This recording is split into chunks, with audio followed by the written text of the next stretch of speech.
Glória a Deus, glória a Deus, glória a Deus, queridos. Por aqui está o missionário Wagner de Jesus, de São Luís do Maranhão, Brasil, para trazer a segunda mensagem de hoje em áudio e vídeo, baseado no tema visto em Lucas 17, 33, onde Jesus disse: quem quiser salvar a sua vida vai perdê-la, e quem perder a sua vida por amor de mim vai achá-la. Irmão, presta atenção. Por que na Bíblia, para você entender isso daí, eu vou fazer uma comparação aqui. Por que na Bíblia nós somos comparados como uma virgem que vai se encontrar com o marido para um casamento? Em 2 Coríntios 11, 1 ao 3, Paulo diz: eu quero te apresentar como uma virgem pura ao marido, a saber, Cristo. Mas temo que assim como a serpente enganou Eva, você seja também enganado e se aparte de Cristo. Então, vamos fazer uma simbologia para você entender o que significa perder a vida. Que vida é essa?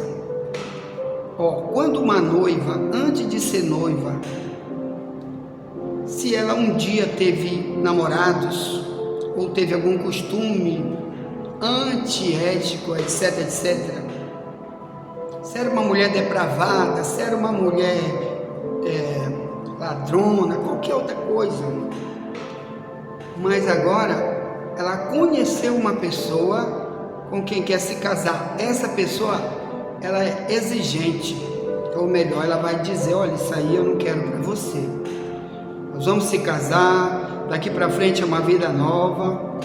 Então essa vida aí que você trabalhava, se você quiser andar comigo, te amo, mas isso aí eu não quero. Eu te amo, mas infelizmente eu não vou aceitar isso aí, irmão. Aí vamos dizer que ela diga: olha, mas eu tenho um camarada aí que a gente de vez em quando faz sexo nós dois, e eu quero continuar contigo e com ele. Não, peraí, que é isso?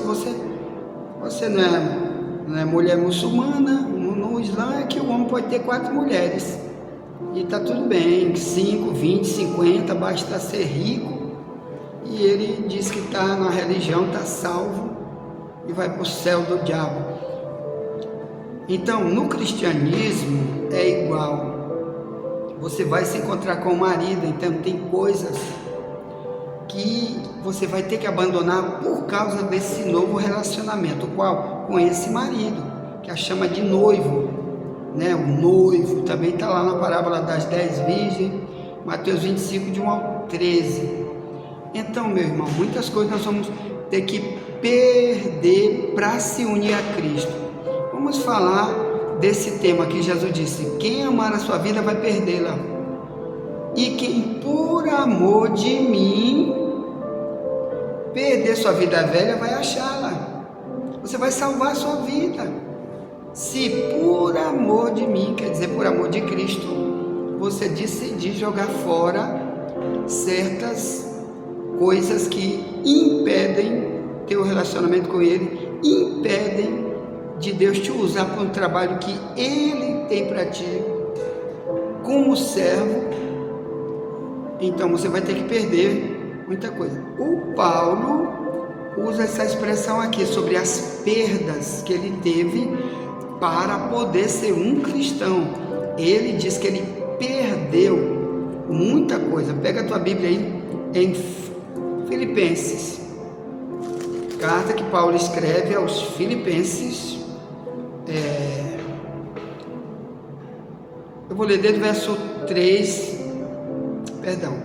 capítulo 3, verso 1 em diante. Se lê assim: resta, irmãos meus, que vos regozijeis no Senhor. Não me aborreço de escrever-vos as mesmas coisas, que é segurança para vós. Guardai-vos dos cães, guardai-vos dos maus obreiros, guardai-vos da circuncisão.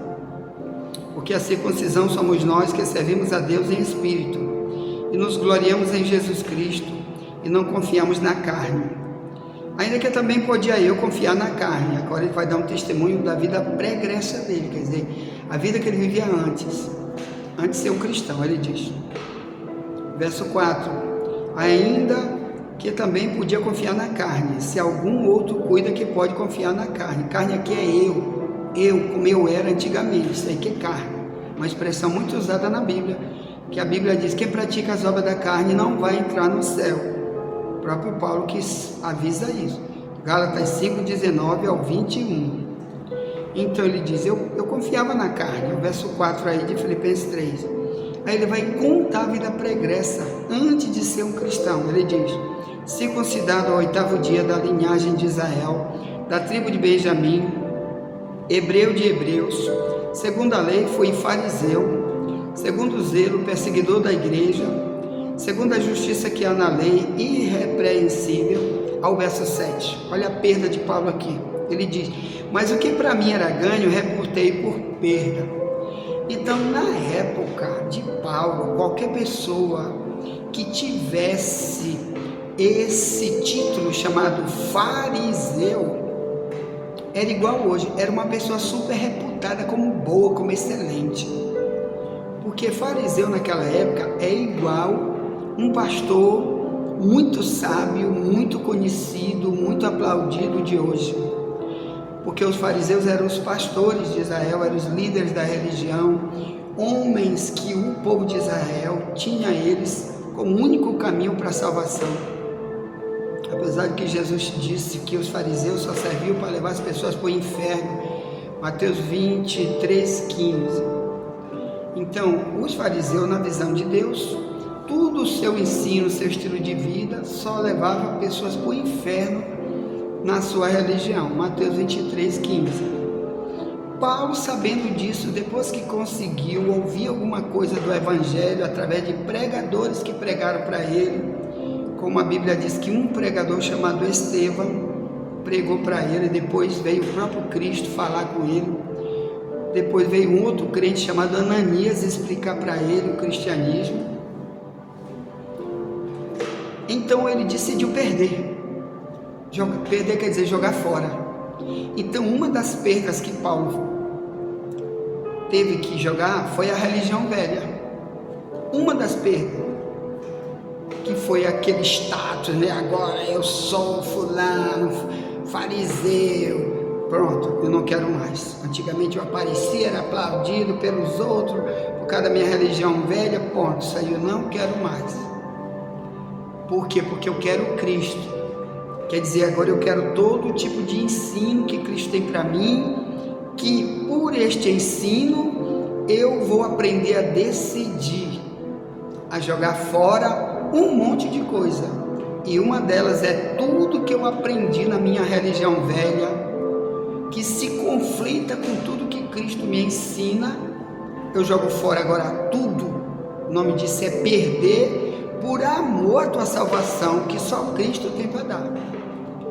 Então, muita gente, irmão, hoje está perdida ainda, sem salvação, porque diz: sou cristão, mas não vai na Bíblia para descobrir coisas que ele tem que jogar fora, que Deus detesta, que Deus rejeita totalmente, se ele continuar na sua prática velha, que ele aprendeu lá na religião velha dele, como nós aprendemos aí sobre Papai Noel, Natal, né? Quando você celebra o Natal, principalmente o Brasil, nunca te esquece que o Natal, que o Brasil celebra, que você apreendeu, é para Papai Noel, tudo é para Papai Noel, e ele é um ídolo.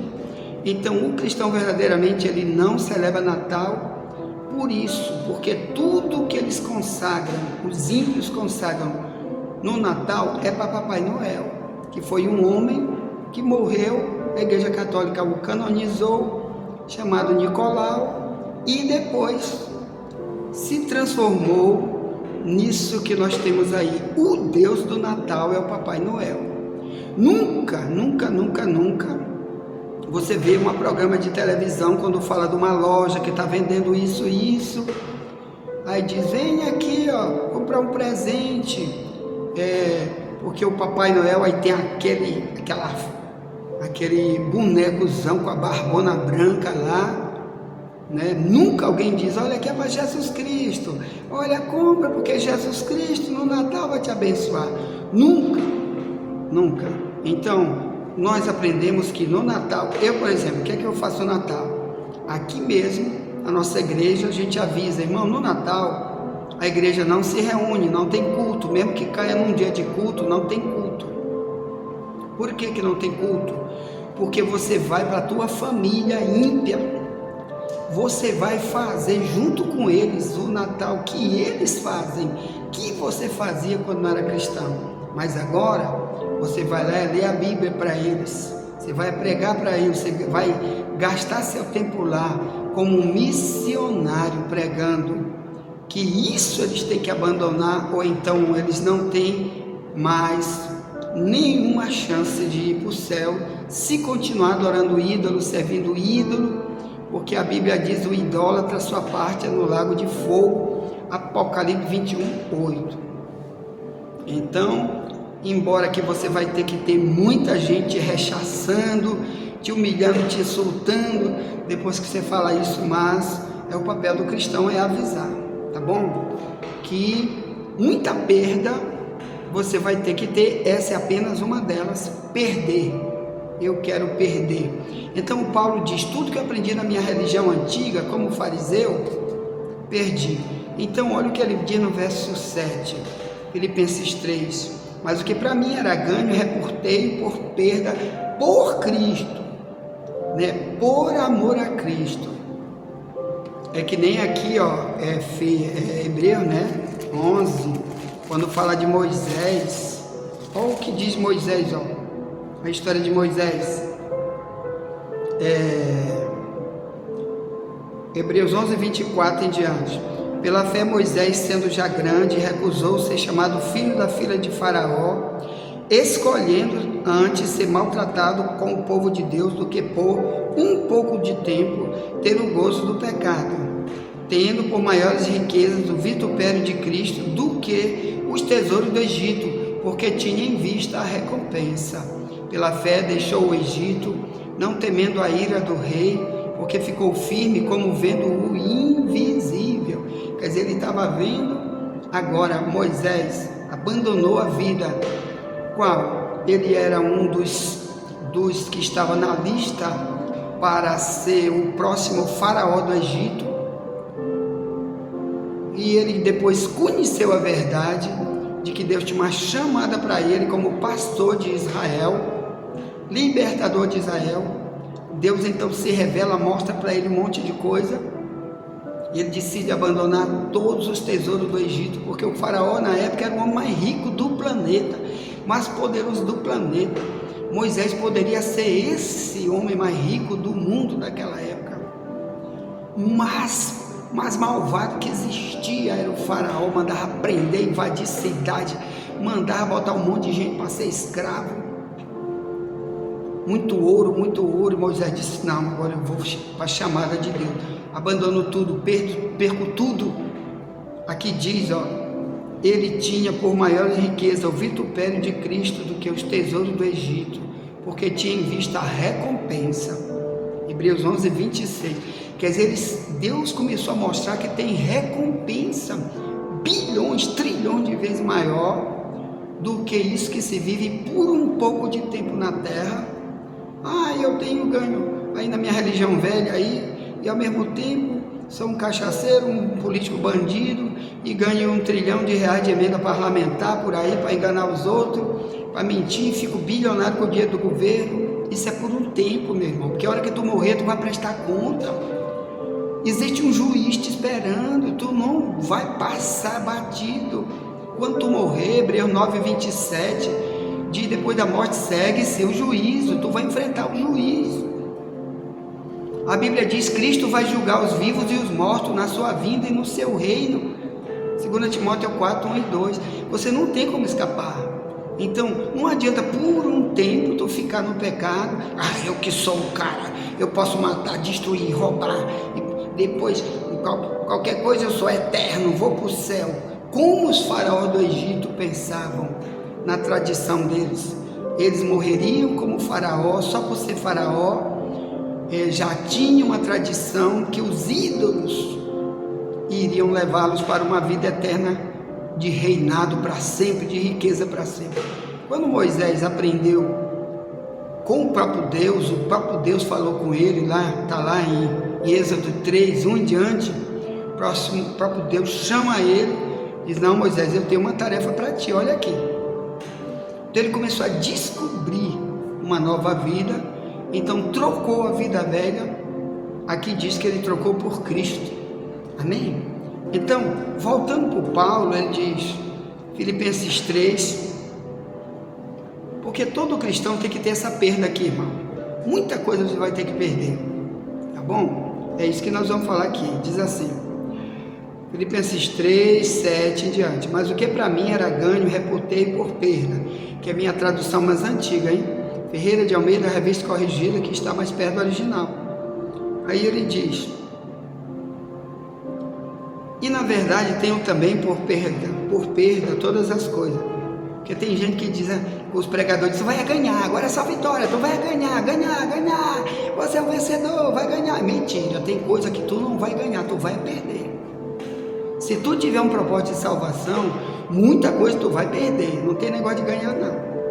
Aí diz aqui, outras ele vai te dar, claro, outras ele vai te dar, mas principal, o necessário para viver, quando se trata de dinheiro. A não ser que Deus tenha um grande investimento para fazer financeiro através daquela pessoa de Lucas 12, 48, que ele diz, a quem mais for dado, mais será cobrado. Então, a quem Deus deu mais Deus quer trabalho, mais Deus quer investimento, né? Aí sim.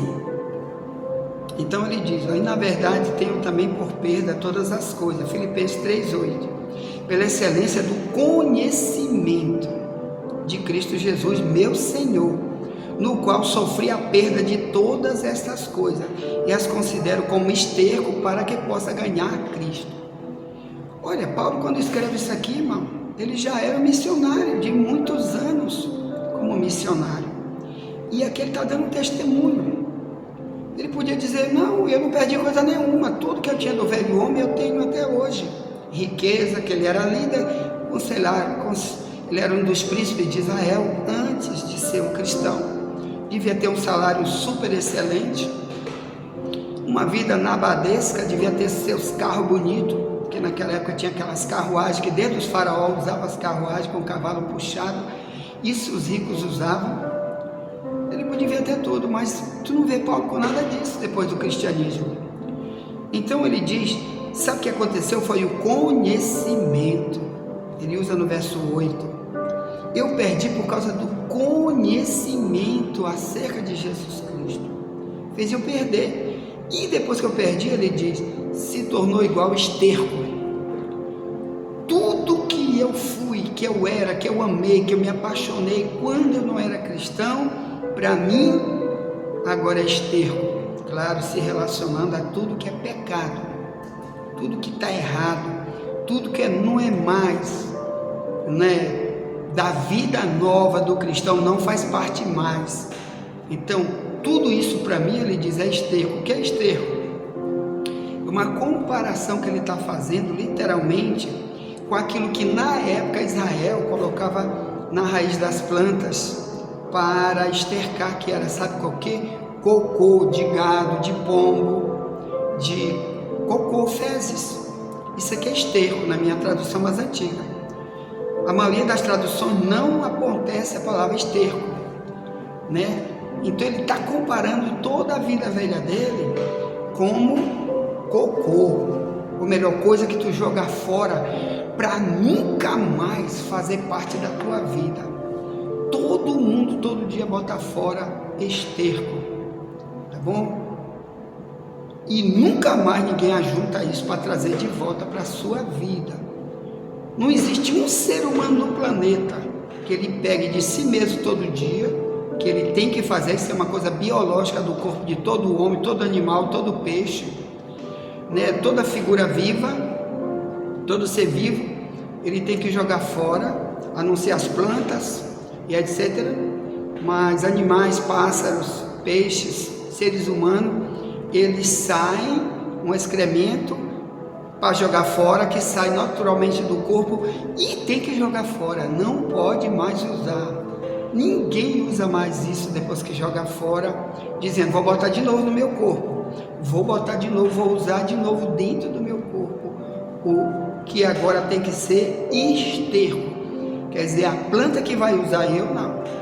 Então assim, irmão, é a perda de coisas, como você aprendeu em religiões velhas, heresia aprendido por aí, ensino falso acerca de Deus, você vai ter que jogar fora, viu? Aí ele diz assim, verso 9: e seja achado nele, não tendo a minha justiça que vem da lei, mas a que vem pela fé em Cristo, a saber, a justiça que vem de Deus pela fé, para conhecê-lo, verso 10, e a virtude da sua ressurreição, e a comunicação de suas aflições, sendo feito conforme a sua morte, para ver se de alguma maneira eu possa chegar à ressurreição dos mortos. Então um dia vai ter a ressurreição dos mortos, tanto para o ímpio, como Daniel 12, 1 e 2, diz que um dia todo mundo vai ressuscitar, sendo que os salvos para a vida eterna com Deus, os perdidos, diz Daniel, para a vergonha e desprezo eterno. Essa ressurreição aqui que ele está falando é aquela que ele mesmo prega em 1 Tessalonicenses 4, 13 em diante, que diz que quando Jesus voltar, ele vai voltar, a trombeta vai tocar, e na hora que tocar, todos os mortos que morreram em Cristo, com Cristo, primeiro eles vão ressuscitar, um piscar de olho, primeiro é eles, e piscar de olho vai ser os que estão com Jesus, e vão se encontrar com Cristo nos ares, tanto aqueles que já morreram daqui para trás, se o arrebatamento for hoje, como todos, que morreram lá desde a época de Paulo, etc., ou antes, que serviam de verdade a Deus. Então, meu amado irmão, é isso, tudo ele pensava, eu faço isso por causa da minha salvação, joguei tudo fora, é igual esterco que eu não quero mais, nunca mais, amém? Ponto. Então foi isso que Jesus disse, quem ama sua vida velha, ele perde, e quem por amor de mim joga essa vida fora, ele vai achar uma nova vida e vai com isso ganhar sua salvação, e junto à salvação, multidão de riqueza, multidão de recompensas, que são 1 bilhão de recompensas melhores que Cristo tem para dar lá na eternidade, do que qualquer faraó do Egito tem e vive na terra, qualquer rei, qualquer político do planeta, qualquer empresário que tiver riqueza, não é comparado com tudo que Jesus tem lá no céu para dar para aqueles que o amam, tá? Ponto. Envie essa mensagem para alguém, já voltaremos para a segunda mensagem de hoje. Terceira mensagem de hoje, nunca te esquece, somente a verdade nos libertará.